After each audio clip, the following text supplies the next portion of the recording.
क्या आपने कभी खुदा को देखा है? क्या हम में से कभी किसी ने खुदा को देखा है? तो फिर हम ये एतबार कैसे कर रहे कि खुदा नाम की हस्ती इस दुनिया में एग्जिस्ट करती है? इन्हीं सारे सवालों का जवाब देने के लिए मैंने रमज़ान सीरीज़ शुरू की है। इस सीरीज़ के अंदर मैं कुरान में मौजूद साइंस के बारे में बात करूंगा, यानी कि साइंस ऑफ साइंस इन कुरान। अल्लाह ने कुरान के अंदर अपने होने की निशानियां पेश की है और उन निशानियों को मैं साइंस के जरिए आपको समझाने की कोशिश करूंगा। मैंने पिछली वीडियो में भी आपसे कहा था, मैं कोई उलमा नहीं हूं, कोई मैं हाफिज कुरान नहीं हूं। मैं साइंस का एक स्टूडेंट हूं जिसने मुताला किया कुरान का और साइंस पढ़ रखा था, तो उससे दोनों को जोड़ा और ये समझने की कोशिश की कि किस तरीके से अल्लाह की हर निशानी का एक बहुत बड़ा साइंस है। मैं आपसे आज बात करने वाला हूं चैप्टर 57 और आयत नंबर 25 सूरह अल हदीद की बात करने वाला हूं। हदीद का मतलब आयरन होता है, यानी कि लोहा होता है। अल्लाह ने फरमाया कि मैंने मैसेंजर्स को भेजा, मैंने स्क्रिप्चर्स को भेजा, बैलेंसेस भेजा और मैंने आयरन को भेजा जो इंसान के लिए बहुत फायदेमंद है। तुम मेरी किन किन निशानियों को झुटलाओगे? बहुत सोचने वाली बात है कि अल्लाह पाक ने कुरान के अंदर 114 सूरे 114 चैप्टर्स के अंदर आयरन का जिक्र किया, आयरन नाम के एलिमेंट का जिक्र किया और उसके बारे में कहा कि मैंने उसे भेजा है, मैंने उसे प्रोड्यूस किया, मैंने उसे क्रिएट किया। यह वर्ड नहीं है, मैंने उसे भेजा है। तो आइए सबसे पहले मैं आयरन की फजीलत के बारे में बताता हूं कि आयरन कितना किफायती, कितना फायदेमंद है हमारे लिए। आयरन सबसे इंपॉर्टेंट हमारे लिए इसलिए है क्योंकि आयरन ब्लड में पाया जाता है और ब्लड के अंदर ऑक्सीजन को इधर से उधर ले जाने वाला आयरन ही है, यानी बिना आयरन के हमारी जिंदगी मुमकिन नहीं है। और आपने भी ये सुना होगा डॉक्टर के मुंह से कि आपको आयरन की कमी हो रही है, हीमोग्लोबिन की कमी हो रही है, आयरन की टैबलेट लीजिए तभी आप ठीक रहेंगे, वरना आपको दिक्कत होगी। यानी आयरन हमारे जिंदगी में जिंदा रहने के लिए सबसे अहम एलिमेंट है। और भी आप चीजें देखें, जैसे आप जहां काम कर रहे हैं, जो लोग पहले काम कर रहे थे अभी काम कर रहे हैं और आगे काम करेंगे। टेक्नोलॉजी कितनी भी बदल जाए, लेकिन बिना आयरन के हमारी टेक्नोलॉजी अधूरी है। आयरन का बहुत इस्तेमाल है हमारी जिंदगी में। तो आयरन हमारे लिए बहुत ही ज्यादा जरूरी एलिमेंट है।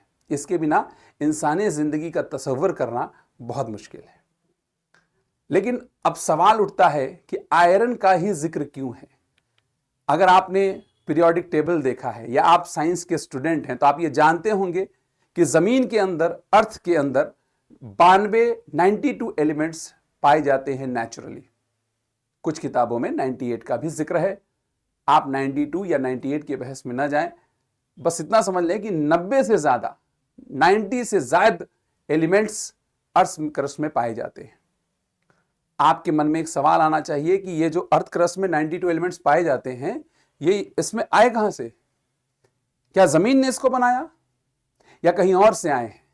साइंस कहती है कि किसी भी एलिमेंट को बनाने के लिए बहुत हाई टेम्परेचर और हाई प्रेशर की जरूरत होती है। जमीन की मौजूदा टेम्परेचर और प्रेशर इतना नहीं है। मौजूदा, जब जमीन बनी तब की बात नहीं कर रहा मैं आपसे। जो मौजूदा टेम्परेचर और प्रेशर है वो भी इतना नहीं कि वो किसी एलिमेंट को बना सके। यानी किसी एलिमेंट को बनाने का जो मादा है वो अर्थ का नहीं है, जमीन का नहीं है। हो ना हो कोई स्टार होगा या कोई ऐसी बॉडी होगी जिसके पास बहुत ज्यादा एनर्जी होगी, बहुत टेम्परेचर होगा, बहुत प्रेशर होगा, वहीं आयरन बना है। आपने मेरी पिछली वीडियो में बिग बैंग थ्योरी के बारे में सुना, और अगर आपने उस वीडियो को नहीं देखा है तो मैं आपसे गुजारिश करूंगा कि आप उसे देख लें, तो मेरे आगे की बात आपको और बेहतर तरीके से समझ में आएगी। बिग बैंग थ्योरी का कहना है कि ये जो अर्थ है, ये जो सन है, ये सारे लोग सब एक थे और ये इसमें बैंग हुआ, बैंग होकर के अलग हुए। तो इस बात से इस बात का अंदाजा लगाया जाता है कि हो ना हो ये अर्थ सन का ही हिस्सा थी। सन का टेम्परेचर बहुत ज्यादा है और प्रेशर बहुत ज्यादा है, तो सारे एलिमेंट्स सन में बने और सन में बन करके सन से जब अर्थ अलग हुई तो उन सारे एलिमेंट्स को लेकर के अलग हुई। लेकिन साइंस के सामने एक क्वेश्चन मार्क है, वो ये कि सन के पास इतना टेम्परेचर और इतना प्रेशर नहीं है कि वो आयरन जैसे एलिमेंट को बना सके। आखिर क्यों? आखिर क्यों? ऐसा क्या है कि आयरन को सन के अंदर नहीं बनाया जा सकता, या सन का टेम्परेचर या प्रेशर इतना नहीं है जो आयरन को बना सके? तो इसका जवाब देने के लिए मैं आपके सामने एक ग्राफ पेश करूंगा, और इस ग्राफ में अगर आप देख पा रहे हो तो यहां पर आप देखें कि सबसे ऊपर आयरन है।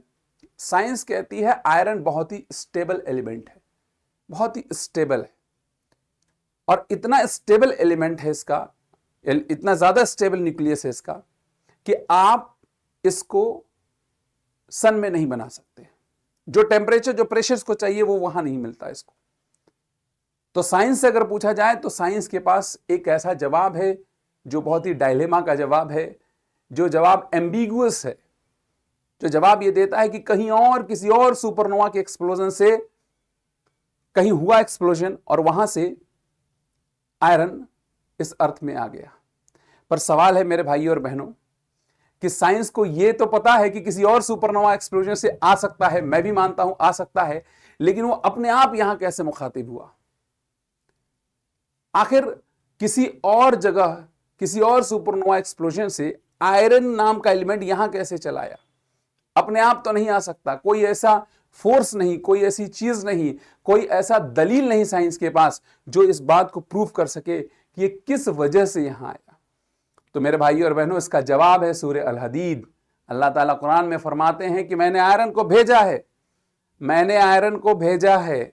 आप अपने साइंटिफिक ब्रेन से इस बात का अंदाजा लगा सकते हैं कि एलिमेंट्स कहां से आए, लेकिन आपके सामने एक सवाल आ जाएगा कि आयरन कहां से आया, और आपको इसका जवाब कुरान के अंदर अल्लाह की निशानी के तौर पे मिलने वाला है।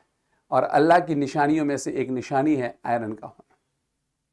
मैं उम्मीद करता हूं कि आयरन के इस सूरह अल हदीद के बारे में जो मैंने बातें बताई आपको, उससे आपका ईमान थोड़ा तरोताज़ा हुआ होगा, आपका अकीदा और मजबूत हुआ होगा।